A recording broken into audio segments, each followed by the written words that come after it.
Hello students of class 11, তোমাদের উপস্থিতি বিদ্যা এবং বায়ুমণ্ডলের চাপ চ্যাপ্টারটা চলছিল। আগের ক্লাসে শেষ করে দেওয়ার কথা, কিন্তু শেষ হইল না, শেষ কিছুটা বাকি থেকে গেল। যাই হোক, আজকের ক্লাসে শেষ হয়ে যাবে, এটাই লাস্ট ক্লাস। তো এই ক্লাসে আমরা যেগুলো শিখবো, লাস্ট যেটা শিখেছিলাম তারপর থেকে লাস্ট আমরা শিখেছিলাম আর্কিমিডিসের সূত্র এবং তার কিছু অ্যাপ্লিকেশন, তাই তো? তো আর্কিমিডিসের সূত্র এবং তার অ্যাপ্লিকেশন গুলো শেখা হয়ে গেছে। এবার যেটা জানবো সেটা হলো ভাষণ বা ভাষার যে শর্তগুলো, কোনো কিছু যে ভাষে তার শর্ত কি হয়। হ্যাঁ, তো যাই হোক, আমরা যদি ভাষার শর্ত শুরু করি তার আগে কয়েকটা জিনিস বলে দিই। নাম্বার 1, সাপোজ কোনো একটা বস্তুকে তুমি জলে যখন ডুবিয়েছো, সেই অবস্থায় তার যে কি বলবো, জলে ডোবানোর আগে বস্তুটা যা ওজন ছিল সেটা সাপোজ W1, ওকে। এবং জলে ডোবানোর পর যে জলটা অপসারিত হয়ে গেল,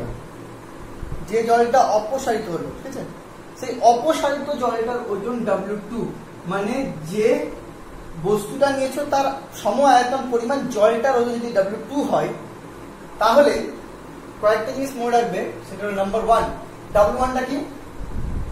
বস্তুর বায়ুতে ওজন, আর W2 হলো অপসারিত জলের ওজন।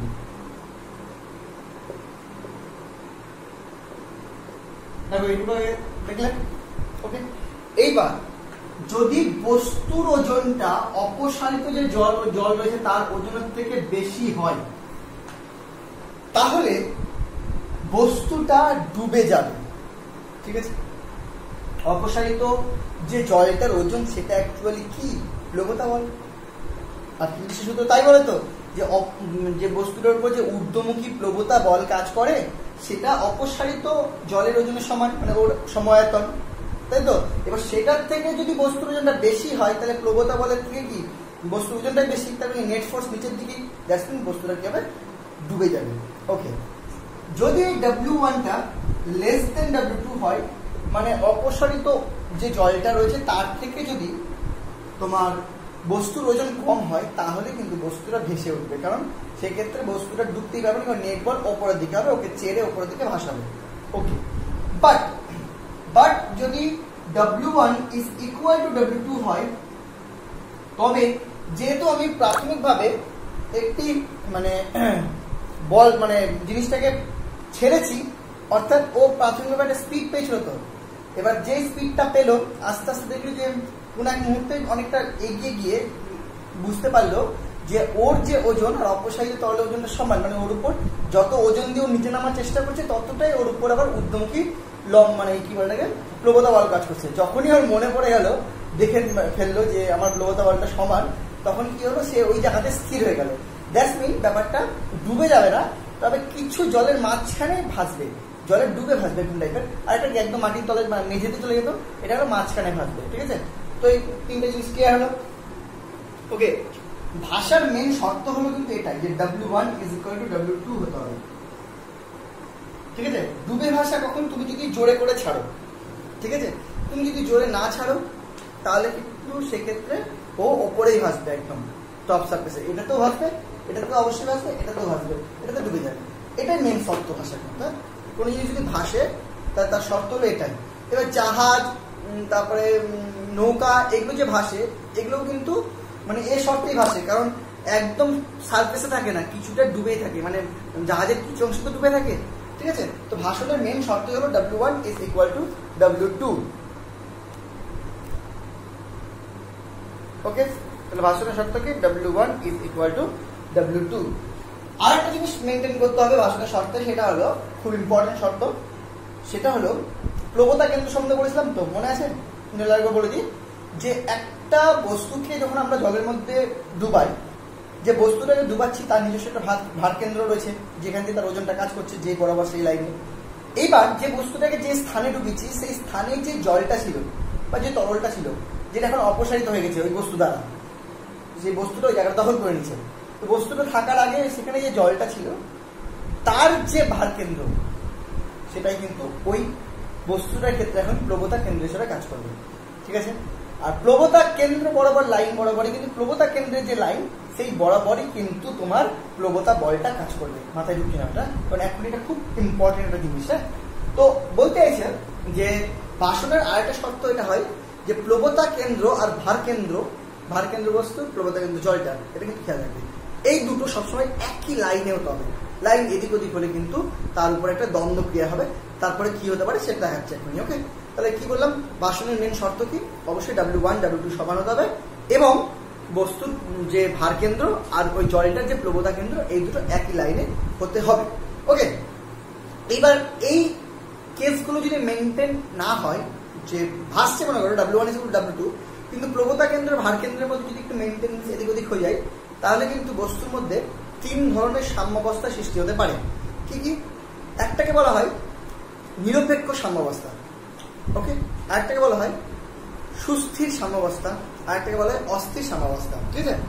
এগুলো সম্বন্ধে তোমাদের আমি স্থিতিবিজ্ঞানে একবার জানিয়েছি, আরেকবার দেখো মন দিয়ে। তাহলে কি বললাম, 3 ধরনের সাম্যাবস্থা সৃষ্টি হয়, নিরপেক্ষ, সুস্থির, অস্থির। এবার মন দিয়ে দেখো, প্রথম ছবিটা লক্ষ্য করো, এখানে আমি একটা গোলাকার বা গোলক টাইপের বস্তু একটা জলের মধ্যে আমি ডুবিয়েছি। ওকে, বস্তুটার এটা হলো ভর কেন্দ্র, ঠিক আছে, এবং এইটা হলো প্লবতা কেন্দ্র। কেন এটা প্লবতা কেন্দ্র? কারণ এইটুকু জায়গায় যে জলটা রয়েছে তার এটা ভার কেন্দ্র, সরি এটা ভার কেন্দ্র এবং এটা তার প্লবতা কেন্দ্র। প্লবতা কেন্দ্র তো আগে বুঝিয়েছি। তো এবার প্রশ্ন হলো যে এই প্লবতা কেন্দ্র আর এই ভার কেন্দ্র মোটামুটি একটা লাইনে ছিল, দেখো যেটা আমি ডটেড লাইনে দেখেছি। এইবার মনে করো আমি এই গোলকটাকে একটু ঘুরিয়ে দিয়েছি। ওকে, যদি ঘুরিয়ে দিয়ে থাকি তাহলে মনে করো এই লাইনটা এখানে শিফট করে গেছে, যেটা আমি মেন লাইনে দেখেছি গাঢ় লাইন দিয়ে, ঠিক আছে। তাহলে মনে করো ঘুরিয়ে দিচ্ছি, এটা আমার কি হয়েছে দেখো, এই যে তোমার ইয়েটা কি বলে এটাকে প্লবতা কেন্দ্রটা, ওটা কিন্তু যেখানে থাকার সেখানে থেকে যাবে, কারণ এই যে এইটুকুটা জল অপসারিত হবে। আবার যদি ঘুরিয়ে দিই বা যে কোনো কিছু করি একটু নড়াই, তাতেও কিন্তু এইটুকু জলই অপসারিত হবে, অর্থাৎ প্লবতা কেন্দ্রে কোনো রকম পরিবর্তন হবে না। অর্থাৎ এই অবস্থাটা প্লবতা কেন্দ্র আর বস্তুটার ভার কেন্দ্র একই লাইনে থাকবে, অর্থাৎ বস্তুটা সাম্যাবস্থায় থাকবে। এই ধরনের সাম্যাবস্থাকে বলা হয় নিরপেক্ষ সাম্যাবস্থা। ওকে, নেক্সট এটাতে আসো। দেখো, যদি আমি একটা এরকম চারকোনা টাইপের আয়তকার ক্ষেত্রে একটা ব্লক নিই, ব্লকটা যদি নর্মাল ভাবে থাকে, তাহলে তার এই যে দেখতে পাচ্ছ ডটেড লাইন দিয়ে রেখেছি, তার এটা হয়তো ভার কেন্দ্র এবং তার নিচে এইসব জায়গাতে হয়তো তার প্লবতা কেন্দ্র। ওকে, এইবার যেহেতু আমি জিনিসটাকে একটু ওদিকে টিল করে দিয়েছি, ওদিকে চেপে দিয়েছি একটু, তাতে কি হবে, যেহেতু যেদিকে চেপেছি সেদিককার জলটার কিন্তু বেশি পরিমাণ হবে, মানে সেই দিককার জলের যেটুকু আয়তনে জল অপসারিত হবে সেটা সমান, সেটা নিয়ে কথা না, কিন্তু এদিককার দেখো এইটুকু জল কিন্তু অপসারিত হচ্ছে না, কিন্তু এদিককার এইটুকু জল বেশি অপসারিত হচ্ছে। তার মানে কি, এইটা মানে এই জলের এই পোর্শনটা অপসারিত হচ্ছে, ফলে কি এই যেটুকু জল অপসারিত হলো তার যেহেতু ওই দিকের পোর্শনটা বেশি অপসারিত হলো, ফলে প্লবতা কেন্দ্র এই জায়গা থেকে শিফট করে এই জায়গাতে চলে গেল। ওকে, ফলে এবার দেখো এই ক্ষেত্রে ভার কেন্দ্র নিচের দিকে কাজ করে ওয়েটটা, আর প্লবতা বল উপর দিকে কাজ করে একই লাইনে।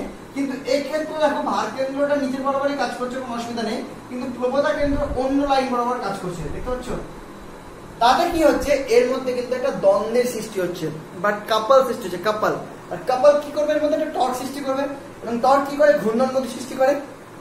এবার দেখো সিমিলারলি এখানে দেখো, এইখানেও তুমি যদি নর্মাল অবস্থায় রাখো তো ডটেড লাইন থাকতো, এইসব জায়গাতে তোমার প্লবতা কেন্দ্র হতো, আর এটা তো ভার কেন্দ্র বোঝা যাচ্ছে। এবার যেহেতু তুমি ওদিকে একটু টিল করেছি, তাতে কি হচ্ছে, প্লবতা কেন্দ্রে একটু এদিকে শিফট করে গেছে। কেন শিফট করে গেছে?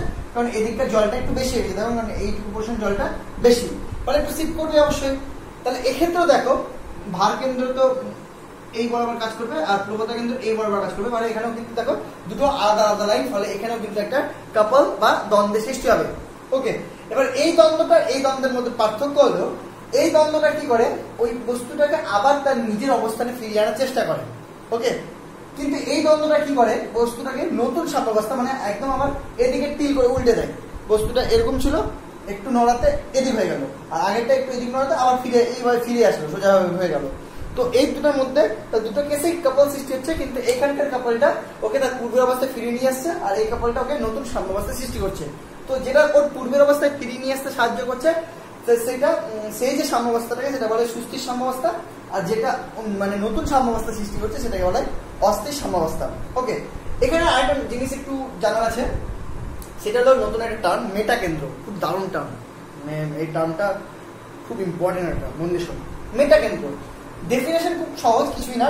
মেটাকেন্দ্র বলছে যদি আমি কোনো একটা বস্তুকে তার সাম্যাবস্থান থেকে বিচ্যুত করি, মানে টিল করি, একটু নড়াই, ওকে, তাহলে তার প্রবণতা কেন্দ্র যতটা শিফট করে, শোধ করলো, শিফট করার পর প্রবণতা কেন্দ্র বরাবর যে প্রবণতা বলটা কাজ করে বা প্রবণতা কেন্দ্র যে লাইনটা পেয়ে গেলাম, সেই লাইনটা ওর যে ভরকেন্দ্রগামী যে লাইনটা ছিল, সেই লাইনটাকে, যে লাইনটা রয়েছে ভরকেন্দ্রগামী লাইন, সেই লাইনটাকে প্রবণতা কেন্দ্র থেকে যদি আমি এটা মানে প্রবণতা কেন্দ্র বরাবর যে বলটা কাজ করছে সেটাকে যদি বাড়িয়ে দিই, তাহলে সেটা যে বিন্দুতে গিয়ে ছেদ করবে সেই বিন্দুটাকে বলা হয় মেটাকেন্দ্র।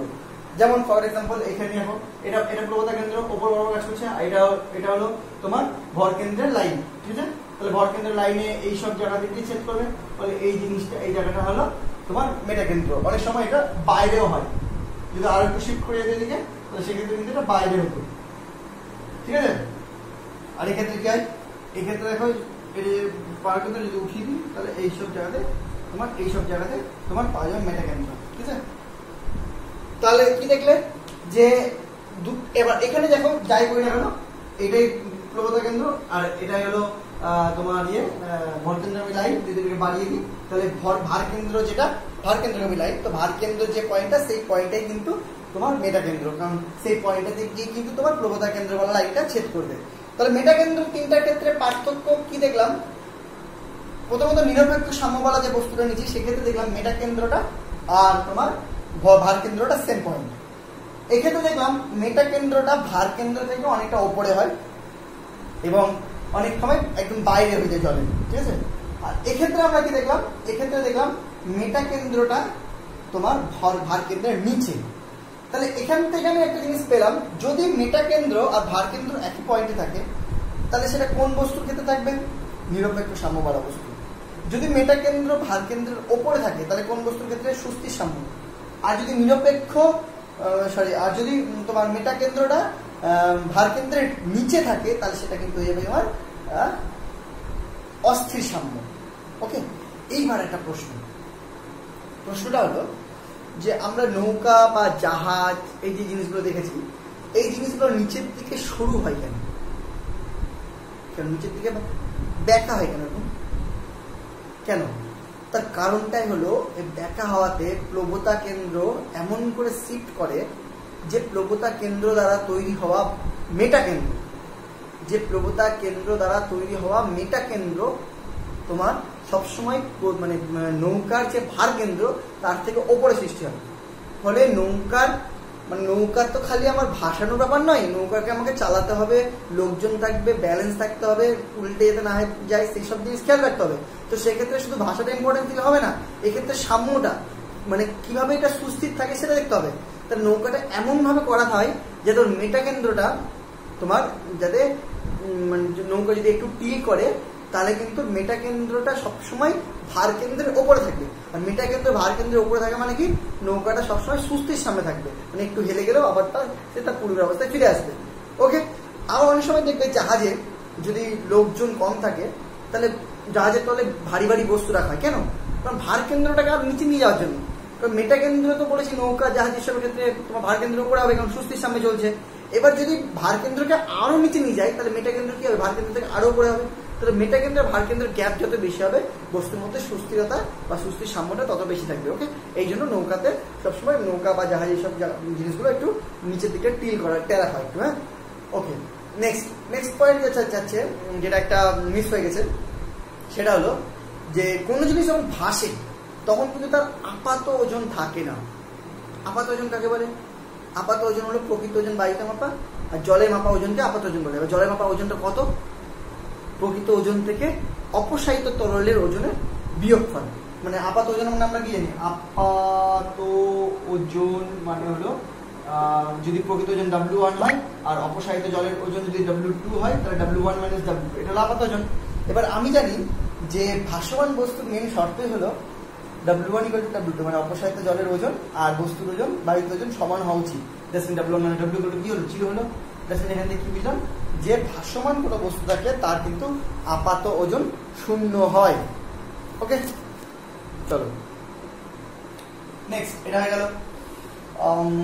নেক্সট আমরা যেটা করবো সেটা হলো লিফট। একটা লিফটকে যদি লিফটের মধ্যে যদি একটা জল রাখি এবং যে জলের যদি আমি কোনো একটা বস্তু জলের মধ্যে ডুবিয়ে তার উপর ক্রিয়াশীল চাপগুলো দিই, মানে আবার আগেরটা এমন আমরা আরেকটা সেখানে শেষ হয়ে গেল, এবার চাপ দেখবো। আমি যে প্রথমে যে চাপগুলো পড়েছিলাম, যে একটা জলের চাপ এইচ রোজি যেটা পড়েছিলাম, সেই এইচ রোজি এখানে একটা নতুন একটা ভাবনা, যেটা লিফটের মধ্যে যদি একটা বাড়িতে জল থাকে এবং তার মধ্যে একটা বস্তু থাকে, তার উপর যে চাপটা হবে, ওপর হবে H1 রোজি, নিচে হবে H2 রোজি, আমি সব জানি। কিন্তু যেহেতু লিফটটাও ত্বরণে আছে, তাহলে এক্ষেত্রে কি হবে চাপটা, ঠিক আছে, সেই ক্যালকুলেশনটা দেখো।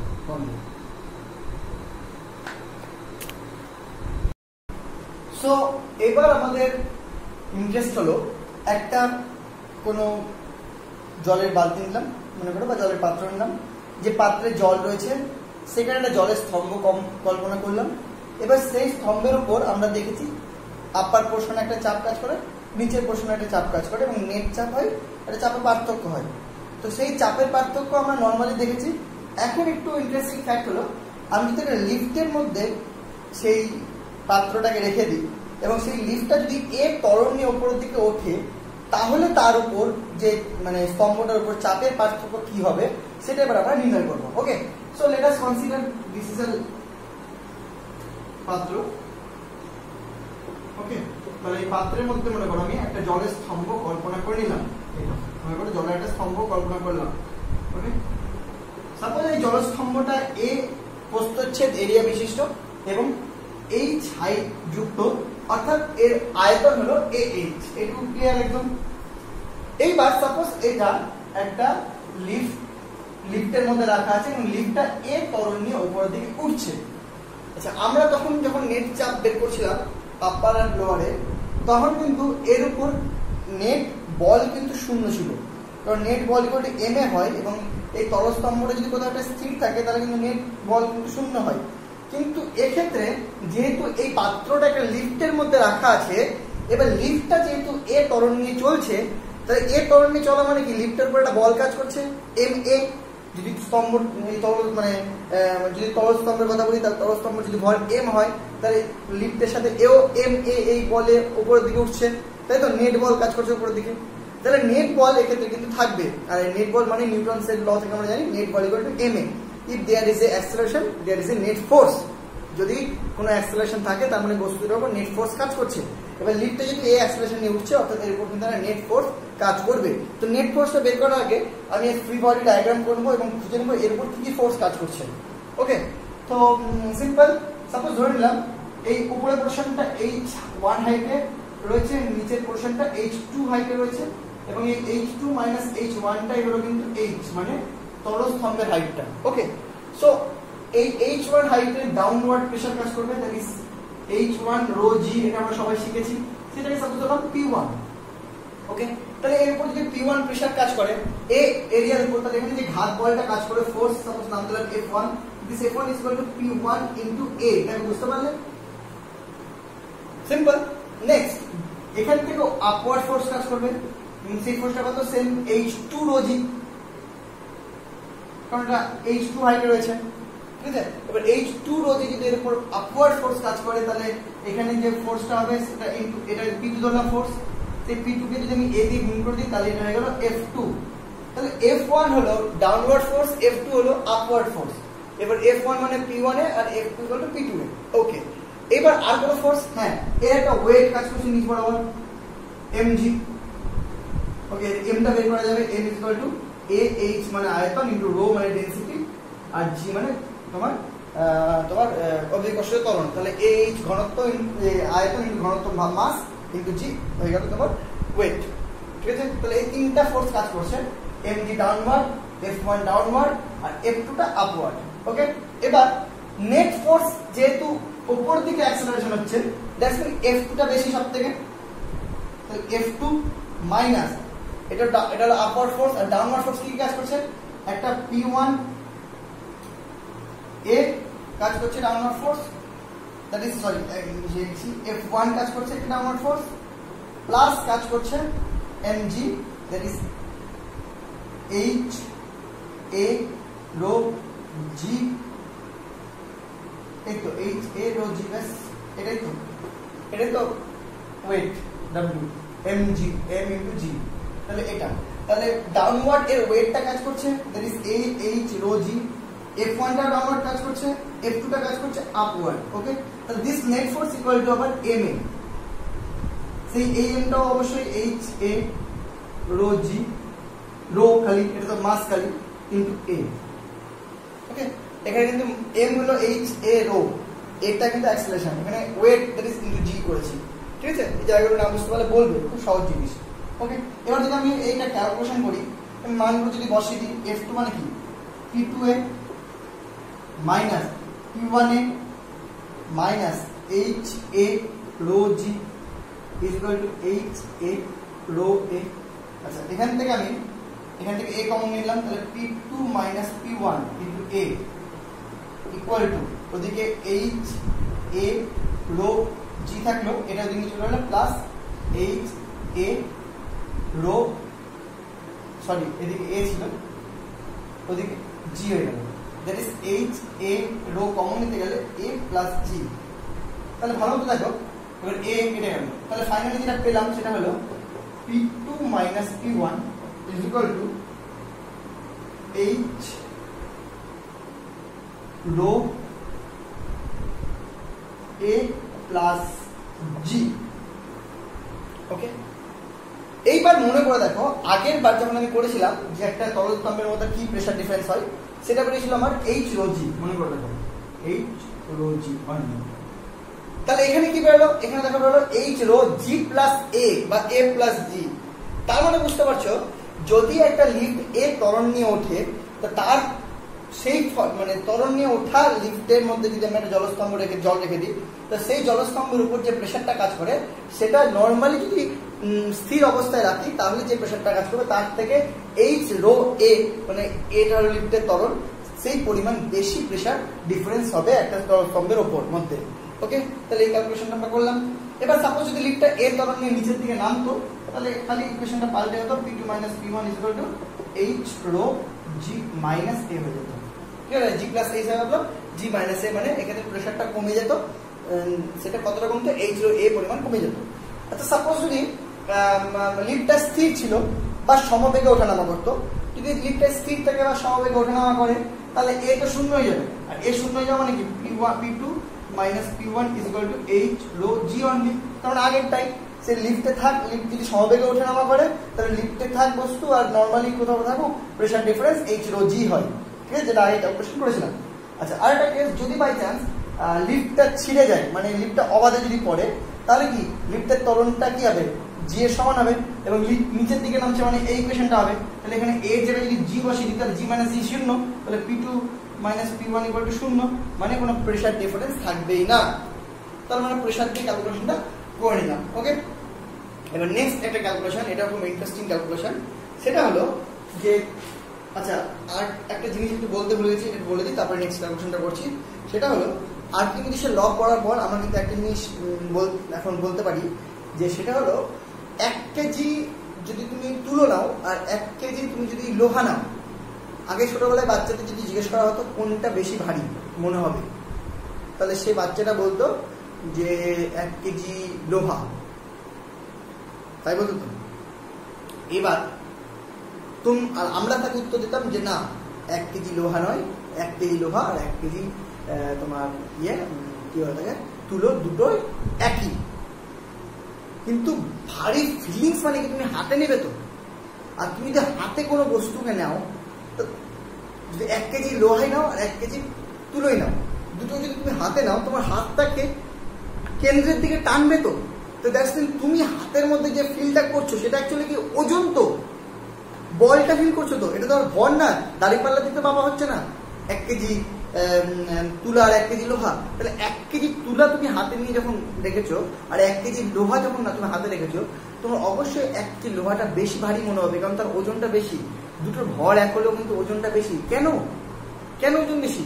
বিকজ তুমি বায়ুশূন্য স্থানে নেই, তুমি যেখানে রয়েছে এখানে বায়ুমণ্ডল রয়েছে, আর বায়ুমণ্ডলে একটা প্রবাহী, তার মানে এর মধ্যেও কিন্তু প্রবতা রয়েছে, তাই না? এর মধ্যে প্রবতা রয়েছে মানে কি, এখানেও কিন্তু আরকিমিডিসের সূত্র খাটে। দ্যাটস মিন তুমি যখন তুলোটাকে হাতে নিয়েছো, তুলোটার ওপর, তুলোটা যখন নিচের দিকে বল প্রয়োগ করছে, তার সাথে ওপরের দিকে প্রবতা কাজ করছে, এবং তুলোটা কত বড় দেখো জায়গা জুড়ে, দ্যাটস মিন কি কত পরিমাণ হাওয়া, মানে হাওয়ার জায়গাটাও নিয়ে নিল। তাহলে যতটা হাওয়া অপসারিত হলো তার ওজন যতটা, তত পরিমাণ নিচের দিকে প্রবতা কাজ করছে। আর 1 কেজি লোহা কি এতটুকুর মধ্যে হয়ে যাবে, তাতে কতটুকু হাওয়া গেল, মানে কতটুকু হাওয়া বা বায়ুর স্থান দখল করলো, তার আর কতটুকু প্রবতা হবে। দ্যাটস মিন কি 1 কেজি লোহার উপর ও যতটা প্রবতা অ্যাপ্লাই করতে পারবে, 1 কেজি তুলাতে কিন্তু বেশি প্রবতা অ্যাপ্লাই করবে ওপর দিকে, পরে ঊর্ধ্বমুখী ফোর্স একটা বেশি থাকবে, ফলে 1 কেজি তুলাটা কিন্তু মানে ভারী ফিলিংসটা কম হবে, ওটা হালকা মনে হবে। ঠিক আছে, যাই হোক, এটা একটু জানিয়ে দিলাম। ওকে, নেক্সট আমরা যেটা করবো সেটা হলো, যদি একটা কোনো বালতির মধ্যে তুমি জল নিচ্ছ, ঠিক আছে, এবার সেই বালতি, জল ভরা বালতিটাকে তুমি যখন স্থিরভাবে রেখে দেবে, তখন দেখবে ওপর তলটা একদম প্লেন হয়ে থাকবে। ওকে, এবার প্রশ্ন হলো, তুমি যদি ওই বালতিটাকে ত্বরণ নিয়ে টানো, দিয়ে দৌড় মারো, বা মনে করো একটা বালতি নিলে, একটা ট্রাকের মতো নিলে, খেলনার ট্রাকের মধ্যে, ওই ট্রাকের উপর যদি জলটা ভরে রাখো, মানে ভর্তি না, নিচে একটু করে রাখবে, না তো পড়ে যাবে। এবার যদি তুমি একটা ত্বরণ নিয়ে যদি দৌড় মারো কিনা, তাহলে জলের উপরের তলটা কি প্লেন থাকবে নাকি টেরা হয়ে যাবে, সেই ক্যালকুলেশনটা এবার তোমরা দেখো। সো আমরা এবার কি করবো, মনে করো একটা বালতি নিলাম, ঠিক আছে, বালতির মধ্যে জল রয়েছে। ওকে, এবার একে ত্বরণে আমি এদিকে টানছি। ওকে, যদি ত্বরণের দিকে টানি, তাহলে আমাকে প্রেশারটা আমাকে সাইড ওয়াইজ নিতে হবে, সাইড ওয়াইজ প্রেশার নিতে হবে। সাইড ওয়াইজ প্রেশার নেওয়ার জন্য আমরা কি করলাম, একটা চোঙ কল্পনা করলাম। সাইড ওয়াইজ প্রেশার কেন, চোঙ কেন করলাম, তাহলে এই বরাবর একটা প্রেশার কাজ করবে এরপর, আবার এই বরাবর একটা প্রেশার কাজ করবে, তাহলে এখানে নেট প্রেশার হবে, প্রেশার থেকে বল পেয়ে যাবো, তাহলে নেট বল পেয়ে যাবো, নেট বল ইকুয়াল টু এম করতে পারবো এই স্তম্ভটার উপর। সেই জন্য যদি এই বরাবর টানছি, তার মানে কি নেট প্রেশারের সাথে নেট বলের সাথে একটা এম এ নেট বলটা থাকবে। আগের ক্ষেত্রে কি প্রেশার সেম হতো, ঠিক আছে, ব্যাপারটা লক্ষ্য করো যে প্রেশার সবসময় আমরা জানি সেম হয় দুপাশে, কারণ জানি তো এই যে এইচ রয়েছে, এইচ রয়েছে সেম হয়, তো প্রেশার তো সেম হয়, তো নেট প্রেশার সেম, দুপাশে এরিয়া সেম, ফোর্স সেম, তার মানে কি নেট বল শূন্য। কিন্তু এক্ষেত্রে আমি কি ধরলাম, এটাকে এ অ্যাক্সেলারেশন দিয়ে টানছি, দ্যাটস মিন নেট বল আছে। এই অ্যাক্সেলারেশন দিয়ে টানা মানে কি, এই গোটা বস্তুটাকে, মানে গোটা জলটাকে টানছি, আর গোটা জল টানা মানে কি একটা স্তম্ভ যদি ধরে নিই তাকেও টানছি, তাকে যদি টানি তারপর নেট ফোর্স থাকবে একটা। আচ্ছা, নেট ফোর্স বের করার আগে একটা জিনিস ধরে নিতে হবে আমাকে। প্রথমত প্রস্থচ্ছেদ ধরে নিতে হবে আলফা, বিধান প্রস্থচ্ছেদ আলফা, ঠিক আছে। আর সাপোজ এইটা হলো, এখানে একটা প্রেশার কাজ করবে, সেটা P1, আর এখানে যেটা প্রেশার কাজ করবে সেটা P2। ওকে, তাহলে সেম তাহলে এখানে যে ঘাতটা কাজ করবে সেটা হলো P1 আলফা, আর এখানে যে ঘাতটা কাজ করবে সেটা হলো P2 আলফা। তাই বোঝা গেল, যদি প্রস্থচ্ছেদটা আলফা হয়, তাহলে area, pressure into area, pressure into area, তাহলে হয়ে গেল।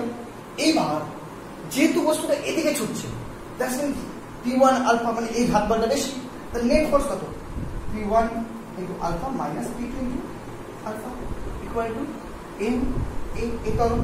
এবার এম যদি বের করি, তাহলে এম বের করতে গেলে আমার আর কিছু জিনিস লাগবে, সেটা হলো এরিয়া জানি, লেন্থটা লাগবে, লেন্থটা এল ধরে নিলাম সাপোজ, তাহলে আর ঘনত্বটা রো ধরে নিলাম, তাহলে এম ইকুয়াল টু হবে কি আলফা এল রো এ। দেখো বুঝতে পারলে?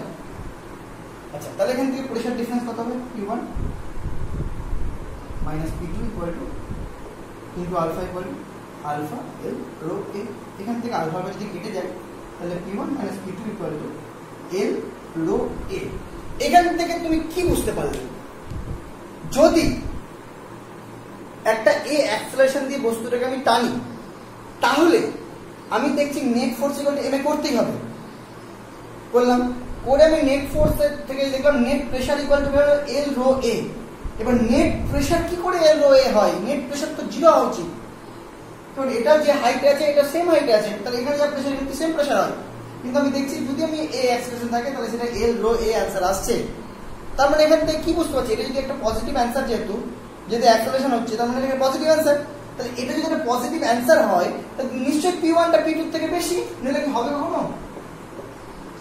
দ্যাটস মিন P1 মানে কি এই পোরশনটা, তাহলে এই পোরশনটা মনে করো উঁচু হবে আর এই পোরশনটা নিচু হবে, এই হাইট সেম হবে না। তাহলে এই পোরশনটা উঁচু যদি হয় আর এই পোরশনটা যদি নিচু হয়, এটা পোরশন মনে করো এত উঁচু হলো, এই পোরশনটা এত নিচু হলো যদি হয়, তার মানে কি জলের মুখটা তো এরকম হয়ে গেল। কথা বুঝতে পারলে? দেখো যদি এই পোরশনটা এতটা হাইট উঠিয়ে এই পোরশনটা একটা হাইট বেশি হতেই হবে, কারণ P1 = P2, that's mean H1 H2 তো সমান হবে না। তাহলে এটা যদি H1 হয় এই হাইটটা, আর এটা যদি H2 হয় এই হাইটটা, তাহলে অবভিয়াসলি এটা এরকম টেরা দেখতে লাগবে শিওর। এবার যদি এটা টেরা হয় তাহলে অ্যাঙ্গেলটা কত সেটাও বের করতে পারবো আমরা। এটা যদি থিটা হয় তাহলে এইটুকু পোরশনটা হলো আবার হয়ে যাবে H1 - H2, এটা বুঝতে পারলে? এইটুকু পোরশনটা, আর এইটুকু তো L, এটা আমরা জানলাম। আচ্ছা এবার দেখো তাহলে এটা হবে আমরা জানলাম। তাহলে যদি এটা বসিয়ে দিই এখানে P1 এর জায়গায়, তাহলে P1 = হলো H1 রো জি, তাই তো? P1 মানে H রো জি, তাই তো? আর P2 টা হবে H2 rho G is equal to L rho A। Okay, এবার H1 - H2 কমন চলে গেল, দিয়ে থাকলো rho G equal to L rho A। Rho কেটে গেল, তাই তো? তাহলে এখান থেকে বলতে পারি H1 - H2 বাই L করে দিলাম, ওদিকে হয়ে গেল A বাই G। এবার H1 - H2 মানে কি? এইটা, আর L মানে কি? এইটা, আর L মানে কি? এটা। তাহলে লম্ব বাই ভূমি, তাহলে এই পোরশনটা হয়ে গেল না tan থিটা, তাহলে tan theta equal to A by G। তাহলে এখান থেকে বুঝে নিলাম যে যদি আমি এ অ্যাক্সেলারেশনে কোনো জলের বালতিকে টানি, তাহলে তার মাথার পোরশনটা tan থিটা মানে থিটা যদি বের করি তাহলে theta equal to tan inverse A by G, মানে একটা অ্যাঙ্গেল থেকে যাচ্ছে, থিটা অ্যাঙ্গেল করে থাকবে। তার মানে এখান থেকে আমি ড্যাম শিওর যে মাথাটা অনুভূমিক থাকবে না। কোনো জলকে যদি তুমি এই অ্যাক্সেলারেশন দিয়ে টানো তাহলে মাথাটা টেরা পেয়ে যাবে। ওকে, তো যাই হোক মোটামুটি ফ্লুইড হয়ে গেল, মোটামুটি সব মেন ক্যালকুলেশন হয়ে গেল। এবার যেটা আছে সেটা হলো আর এক দুটো টপিক আছে, যেমন বায়ুমণ্ডলীয় চাপ। ছোটবেলা থেকে পড়েছো যে বায়ুমণ্ডল আমাদের যে ফ্লুইড, তাহলে সেটা একটা চাপ দেয়, সেটাকে বলা হয় বায়ুমণ্ডলীয় চাপ। এবার বায়ুমণ্ডলীয় চাপ বের করার জন্য আমাকে আবার জলের হেল্প নিতেই হবে, জল বা কোনো একটা লিকুইডের হেল্প নিতে হবে, যেটা টরিশেরি পরীক্ষা করেছিল। পরীক্ষাটা দেখো মধ্যে। ওকে, আমি একটু কালিটা ভরে নিই, এক সেকেন্ড। হয়ে গেছে কালি ভরা। সো বায়ুমণ্ডল যে রয়েছে, তাহলে সেই বায়ুমণ্ডল তো চাপ দিচ্ছে সবসময়, বায়ুর চাপ ভয়ঙ্কর চাপ। প্রমাণ হলো একটা বোতলকে খালি করে ভিতরের বায়ুটা টানো, দেখবে চ্যাপটে যাবে। কেন চ্যাপটাচ্ছে? তুমি টানছো বলে চ্যাপটাচ্ছে না, তুমি খালি ভিতরের বায়ুটা টেনে বের করছো, কারণ ভেতরের বায়ুটা তো চাপ দিচ্ছে, বাইরের বায়ু সেম বায়ু সেম চাপ। ভিতরের বায়ুটা যদি কমিয়ে দাও তাহলে কে থাকলে বেঁচে? বাইরের বায়ু। তো সে যে চাপ দেয় সেই চাপটা চ্যাপটা হয়ে যায়, ঠিক আছে? যদি আমাদের বাড়ির ভেতরে বায়ু না থাকতো তাহলে বাইরের বায়ুর এত প্রেশার না চারিদিকে, তোমার বাড়ি দেওয়ালের বাড়ি আর কি লোহার বাড়ি চেপটে করে শেষ হয়ে যেত।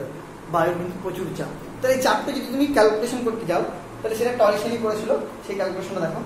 টরিশেলি একটা জলের হেল্প নিয়ে করেছিল, মানে ওরা একটা পাত্রের মধ্যে টরিশেলি জল নেবে, কি হলো? জল। এবার একটা পাইপ নিল, কি করবে? পাইপ নিল, এই পাইপের মধ্যে জল ভরবে, কি করবে? পাইপের মধ্যে জল ভরবে, ঠিক আছে? এইবার জল ভরে কি করলো? এই মাথাটাকেও ঢেকে দিল।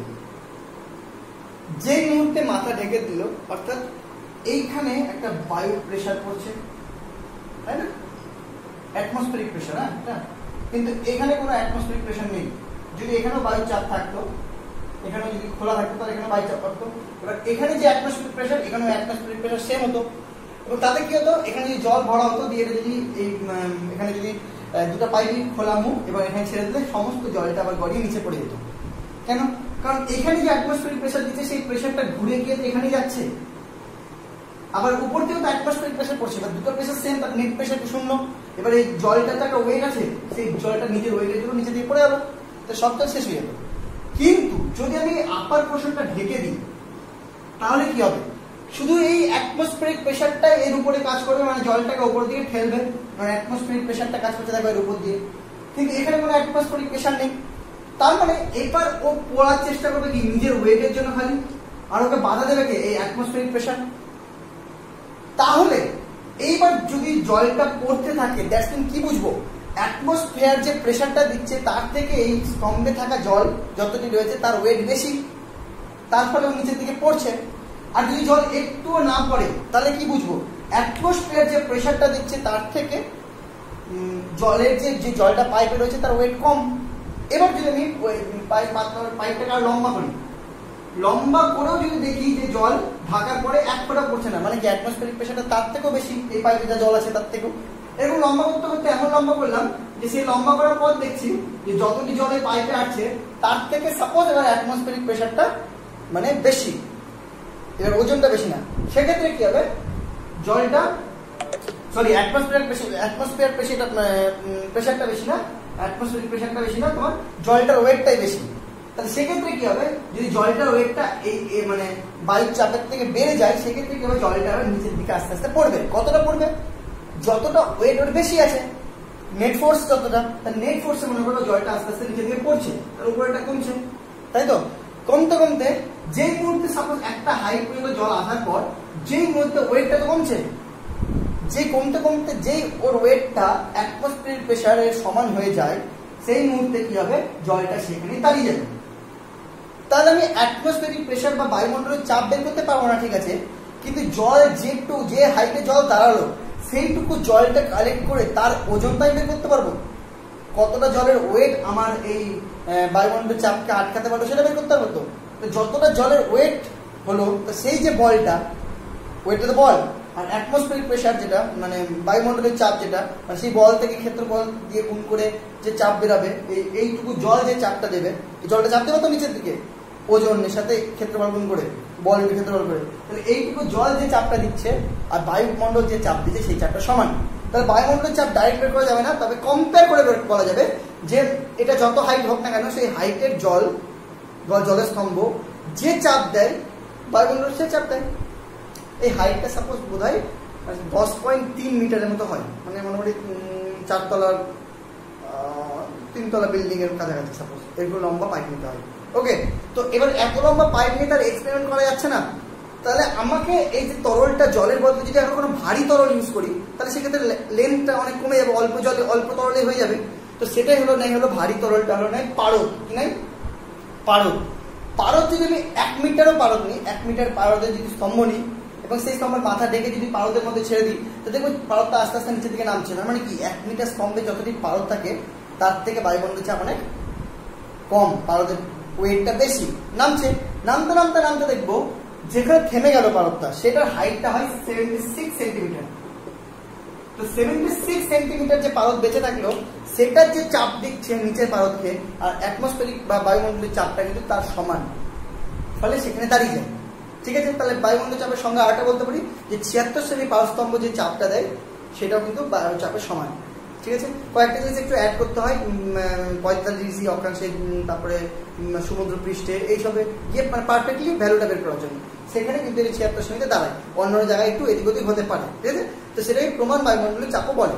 ঠিক আছে, তো এই এক্সপেরিমেন্টের উপর ভিত্তি করে দুটো যন্ত্র বানানো হয়েছে, একটা ব্যারোমিটার, একটা 14 ব্যারোমিটার, আর একটা বোধহয় কি আছে, আর একটা রয়েছে তোমার বোধহয় হ্যাঁ ম্যানোমিটার। তো এই দুটো যন্ত্র সম্বন্ধে একটু বই লেখা আছে, একটু রিডিং দিয়ে দেবে, ব্যাস চ্যাপ্টারটা এখানে শেষ হয়ে গেল। অঙ্কগুলো করে দেবো,